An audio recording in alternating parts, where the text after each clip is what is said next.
Big boss ಶುರುವಾಗಿ ಬರೋಬ್ಬರಿ ಒಂದು ವಾರ ಕಳೆದಿದೆ.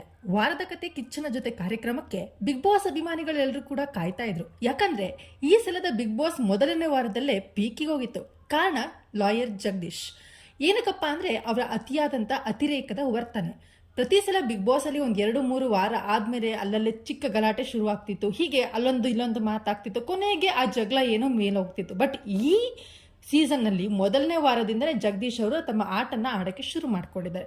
ಅದನ್ನು ಕೂಡ ಬೇಕಂತಲೇ ರೇಗಿಸೋದು, ಇನ್ನೊಬ್ಬರ ಕಾಲೆಳೆಯೋದು, ತುಂಬ ಹರ್ಟ್ ಮಾಡೋದು, ಇದೆಲ್ಲವನ್ನೂ ಮಾಡ್ತಿದ್ರು. ಇದು ಬಿಗ್ ಬಾಸ್ ಮನೆ ಒಳಗಿರೋರ್ಗೆ ಅಷ್ಟೇ ಅಲ್ಲದೆ ಹೊರಗಡೆ ಇರೋರ್ಗೂ ಕೂಡ ತುಂಬ ಇರಿಸುಮುಸು ಮಾಡ್ತಿತ್ತು ಆ ಪ್ರೋಗ್ರಾಮ್ನ ನೋಡೋಕ್ಕೆ. ಈಗಾಗಲೇ ಕಿಚ್ಚ ಸುದೀಪ್ ಅವರು ಒಂದ್ಸಲ ಹೇಳ್ಕೊಂಡಿದ್ರು, ಏನಂದ್ರೆ ಬಿಗ್ ಬಾಸ್ ಮನೆಯಲ್ಲಿ ಒಳಗಿರೋರು ಎಲ್ಲರೂ ಕೂಡ ನನ್ನ ಫ್ಯಾಮಿಲಿ ಇದ್ದಂಗೆ ಅಂತ.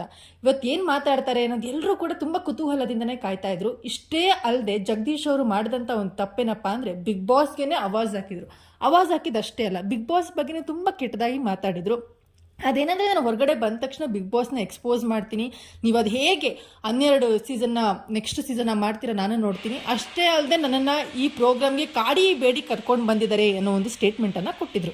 ಇದೇ ರೀತಿ ಹಿಂದಿ ಬಿಗ್ ಬಾಸಲ್ಲಿ ನಡೆದಂತಹ ಸಂದರ್ಭದಲ್ಲಿ ಹಿಂದಿ ಬಿಗ್ ಬಾಸಲ್ಲಿ ಒಂದು ಕಂಟೆಸ್ಟೆಂಟ್ ಇದೇ ರೀತಿ ಮಾತಾಡಿದ್ರು. ಆ ಟೈಮಲ್ಲಿ ಸಲ್ಮಾನ್ ಖಾನ್ ಅವರು ಹಿಂದೆ ಮುಂದೆ ನೋಡದೆ ಆ ಶೋಯಿಂದ ಅವ್ರನ್ನ ಹೊರಗಡೆ ಕಳಿಸಿದ್ರು. ಯಾಕಂದರೆ ಇಲ್ಲಿ ಯಾರನ್ನೂ ಕೂಡ ಕೈಕಾಲು ಕಟ್ಟಾಕಿ ಈ ಪ್ರೋಗ್ರಾಮ್ಗೆ ಕರ್ಕೊಂಡು ಬಂದಿರಲ್ಲ. ಎಲ್ಲರೂ ಕೂಡ ಅವ್ರ ಅಗ್ರಿಮೆಂಟ್ ಓದಿ ಸ್ವಇಚ್ಛೆಯಿಂದನೇ ಇಂಥ ಒಂದು ದೊಡ್ಡ ರಿಯಾಲಿಟಿ ಶೋಗೆ ಹೋಗಿರ್ತಾರೆ.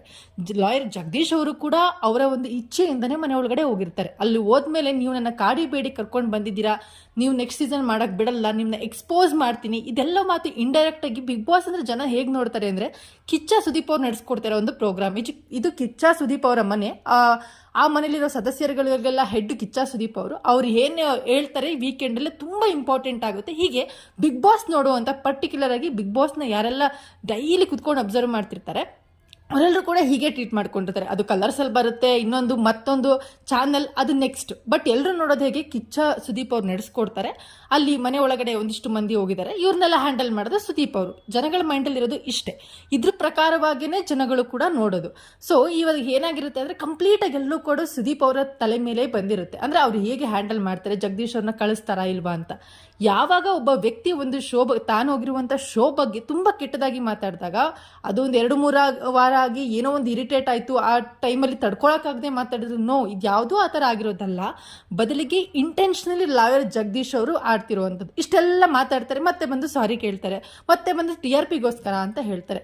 ಇವತ್ತಿನ ಪ್ರೋಮೋ ನೋಡಿದಂಥ ಸಂದರ್ಭದಲ್ಲಿ ಕಿಚ್ಚ ಸುದೀಪ್ ಅವರು ತುಂಬಾನೇ ಅಂದರೆ ಈ ಒಂದು ವಿಷಯದ ಬಗ್ಗೆನೇ ರೈಸ್ ಮಾಡಿ ಮಾತಾಡಿದ್ದಾರೆ. ಹಾಗೆ ಕ್ವಶನ್ ಅನ್ನು ಕೂಡ ಮಾಡಿದ್ದಾರೆ. ಯಾಕಂದರೆ ಇದೊಂದು ಪ್ರೋಗ್ರಾಮ್ಗೆ ಬರಬೇಕಾದ್ರೆ ಯಾರನ್ನೂ ಕೂಡ ಬಲವಂತವಾಗಿ ಕರ್ಕೊಂಬರಕ್ಕೆ ಸಾಧ್ಯನೇ ಇಲ್ಲ.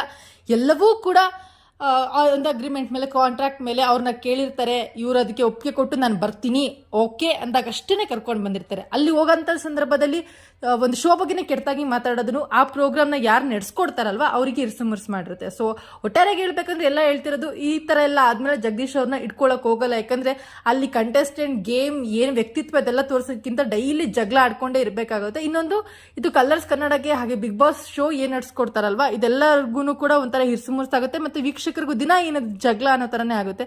ಸೊ ಲಾಯರ್ ಜಗದೀಶ್ ಅವರು 100% ಹೋಗೋದಂತೂ ನಿಜ ಅಂತ ಹೇಳ್ತಿದ್ದಾರೆ. ಬಟ್ 1-2 ವೀಕ್ಸ್ ಟೈಮ್ ಕೊಟ್ಟು ಕೂಡ ನೋಡುವಂಥ ಸಾಧ್ಯತೆಗಳಿರುತ್ತೆ. ಬಟ್ ಇವತ್ತಿನ ಪ್ರೋಮೋ ನೋಡಿದಾಗ ಕಿಚ್ಚ ಸುದೀಪ್ ಅವರಂತೂ ರಾಂಗ್ ಆಗಿರೋದು ಕಾಣಿಸ್ತಾ ಇದೆ.